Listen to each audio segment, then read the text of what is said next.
kuwan waa waxyaalo cajiib ah ay qabatay kaamirada oo wax inabaan caadi ahayn. Allah assalaamu calaykum asxaabay, waa mar kale iyo muuqaal cusub. maanta muuqaalkeenu waa cajaa'ib runtii. haddaba maxaan sugaynaa aan ugu galno muuqaalka. waxaasaa jacayl laga dhahaa nacabku derbiyada ha jiiro. malaha nacabku lagu sheegayo waa ninkan axsan yaa jacayl. ninkan ayaa halkan ka soo gelaya guriga. awowna waa maanic cad. nimaan yaabin ayaa yidhi waan yaabay. cajaa'ib shiikhow. nin meel u caddahay meel ka madow waa sida darawalkan oo kale oo gabadhii oo raacinba ayuu iska dhaqaajiyeyba. gabadhana ilaa hadda lacagta ku socota. riyahani meeshan ayayba ka dhigteenba meel lagu baashaalo. mid kursi ku istaagta, mid kaamirada leefta, iyo mid lugta meel saarata. Allah walow baashaalkii lagu kala yaacay. faraskan iyo gabadha wadataba malaha meeshan waxay moodeen inay tahay meel lagu baakimo fardaha. cajaa'ib shiikhow. adeer isla laabtay ayaa lagu yidhi. dabcan ninkan waxaan dhihi karaa xadka ayuu ka gudbay.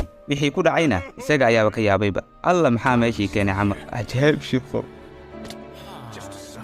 daqiiqadii ugu dambeeyay ayuu ka gaaray inuu ku xirmato goobtan. si inabaan caadi ahayn ayuu isku taraarixiyey. qorshihiina wuu hirgalay dabcan, walow uu khatar ka badbaaday. haddaad maqasho qofkaas weji ma leh, waa ninkan oo kale. wax dhibaato ah kuma haysaba. halkan ayuu alaab ka xaday, si degan ayuu albaabka uga baxayba. ninkan odayga ah ee soo xarakeenaya jarajaradan ayuu damcay inuu fuulo, balse tilaabadii labaad waaba dhacdayba. Allah ilaahow wax jawiga naga khasaana tusin. gaariga waxaadan filayn ayaa ku dhacay. haddaad maqasho qofkaas waa loo daatay, waa gaarigan iyo darawalkiisaba. meel kale ha u raadin. cajaa'ib shiikhow. mid kastoo inaga mid ah dabcan argagaxay ku noqon lahayd haddii kursigu iskiis ku dhaqaajiyo. xitaa bisadu ma aysan filayn, laakiin fagatax ayay tiri. ninkan ayaa u soo socda guriga isagoona ka yimid dhanka shaqada, laakiin wixii haleelay waxay ku noqdeen filan waab oo argagaxay fatax ayuuba ka qaadayba. ninkan fikradiisa bataataba ma ahan mid caqligal ah oo TV qiimihiisu aad u sareeyo ayuu sidaa usoo dildileenayaa. iyadii waxay tiraahdaa markaan cashada diido, hooyo malaha jeebka kuu qoyan. Allah kama qasnaba xarfaantan. cunto karis dhan intay meel iska dhigeen ayay baashaan galeenba. in cunto laga sugayo malaha way hilaaween. Allah badanaa gawaarida hawadan gelina oo inta aad hawada aad gelisid oo cadaha dhulka uga qaadid dabcan inta gaari waxyeelo soo gaarayso. jiir ayaa halkaa xifta ku maray, laakiin xarbaankan orod ayaa ka dhacay. malaha xabsida ayaa u keentay. Allah baakiminta gaariga ma aha mar kasta mid fudud, balse haddii aad qaadatid tababar aad u sareeya macnahuba darawalkan oo kale ma noqonaysid. isagoo timaha u jaray ninkan oo xaaladdu iska degan tahay ayaa waxaa dhacay wax cajiiba oo tima jiridii qasayba. dabeel ayaa hifa u qaaday dhammaantood. cajaa'ib shiikhow. mahadsanay inaad istaagtay oo si wacan u soo daatagtay. haddii kale kaalinta shidaal ayaad ku dhici lahayd.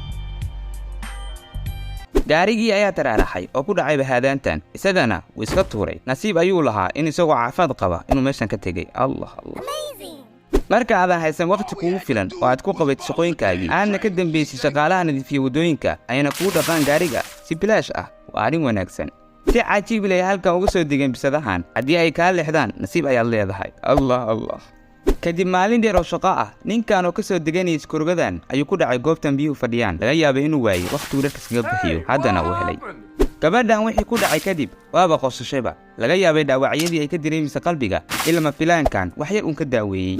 gabadhan ayaa wiilkan cayaa ka taabatay sida xanxanteen camal, balse bisadii ayaaba ku dayataba. cajaa'ib shiikhow.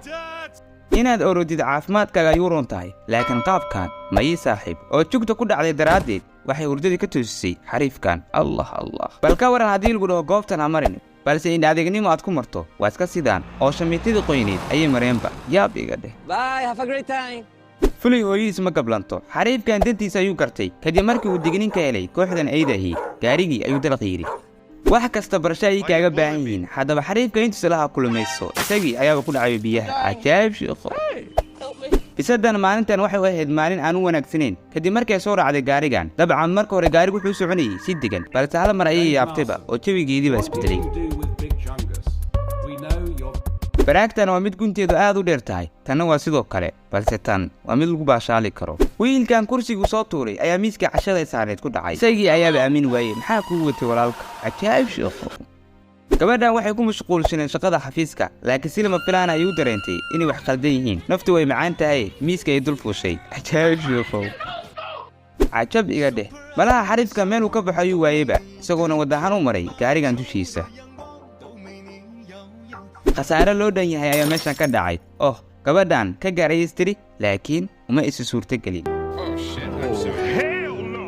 ninkan waqti loo baahnaa ayuu iskeenay oo malaha wuxuu qalmaa bila sharafeed. inaba caadi maahan. cajiib iga dheh, qaabka loo qabtay ayaaba iga gadanba. eygan ayaa bilaabay inuu cuno keegan halkan yaala, balse gabadhii ayaa xilli fiican ka gaartay iyadoona ka soo jiitay. bal isha ku hay ninkan, dabcan wuxuu sameeyey waxaan filinayay maahan, oo gaarigii dhammaa ayuuba ka dhigtayba wadda camal. cajaa'ib sheekho.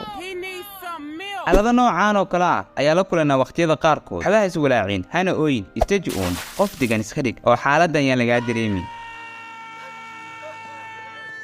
qaabka ninkan farajadan dasan uu gacanta ugu dhuftay ayna daaratay anay wax igu noqotay wax cajiiba runtii. cunugii yaraa shaashadii TV-ga shucaac ayuu geliyaba. waxaase kaaga daran waxa ku dhici doona marka hooyadiis ogaato waxa uu ku sameeyey TV-ga. laga yaabee inuusan u bogin waxa ka socda. malaha fiiriddii hore ay fiirisay bisadu ninkan waxay ka eedigniin, laakiin lama fahmine ka xaxaabilkaasi wuuba isqooyeyba. allah allah. markaad tahay dadka waxgegeeya guryaha, sharciga ugu horeeya uguna muhiimsan waa inaad daaqadda gaariga oo furan ka soo tegtid. mar uun ayaad ku fogan kartaa. cajaa'ib sheekho. dawaacadan daaradda intay soo gashay ayaba jawi gashaba. aabbabaay, malaha waa meesha u baahnayd. jawiga dheh. markaad aaba noqoto noloshaas si kale ay isku beddelaysaa, oo ninkan awood inaban caadi ahayn ayuu yeeshayba markii uu aaba noqday. allah allah. bisadan siday u socotay ayay ninkan jeemiskiisa bilowday inay xaxgato. malaha way ka heshay oo ninkii isagiiba ayaa yaabayba. allah allah. sheega u baxaysay xarfaantan, laakiin daladan ayaa ka qastay. waxayba ku sigteenba inay ku dhacdaba. qaabka u soo duushay ayaaba waxaan heli karin ah. xarfaankan maanta dhiiqu lugaha la galay, isagiina halkaas ayuu ku dhigayba. awowna macaamiishii ayaa u taagan. khasaaraa ku dhacday walle. tani waxay dhacdaa marka aad ugu dhowdahay gawaarida xamuulka ahi. baska dambe soo racdaad maqsho waa tan oo kale. waxaan dhib laga marin dheef lagama helo, oo deeradan daaraddan cawskeedu cagaaran yahay darteed ayay jug aan inaban caadihayn u soo gaartay. allah allah. waxayba maqaayadda dhexda ku dheerayaanba ciyaarta feerka, weliba si heer sare leh. dabcan way ka heli doonaan macaamiisha maqaayadda. darawalkan ayaa damcay inuu gaari ka leexiyo waddada, balse gaarigii ayaaba helayba dhaqitaan, laakiin ma ahan mid gaariga wada gaaray. kaliya waxaa halkan looga baahan yahay muusiga cabsi leh iyo iftiin si aad u dareento cabsi sida aflaamta horarka kale. cajaa'ib sheekho. cajiib iga dheh. oo ninkan bixitaankiisa iyo burburka muraayadda albaabka ayaa hal mar wada dhacay. baxar ayuu ku jiraa. allah allah. ka fiirso intaada samayn ka hor. gaariga ayuu riixayay. dabcan wixii uu rabay ayaa dhacay, laakiin siduu fili uma dhicin. gaariga laga daba yaaco ayaa ka dhacday. xariirkan caadi maaha runtii, oo halka intuu galay ayuu wuxuu rabay kala soo baxay iyadoon wax dhibaato aysan helinin. si feejignaan ku jirtana ayuu nooga soo baxay goobta. cajaa'ib sheekho. carruurtan ayaa si wax kala u saaray caagadan meesha sare. caadi maaha runtii. top level.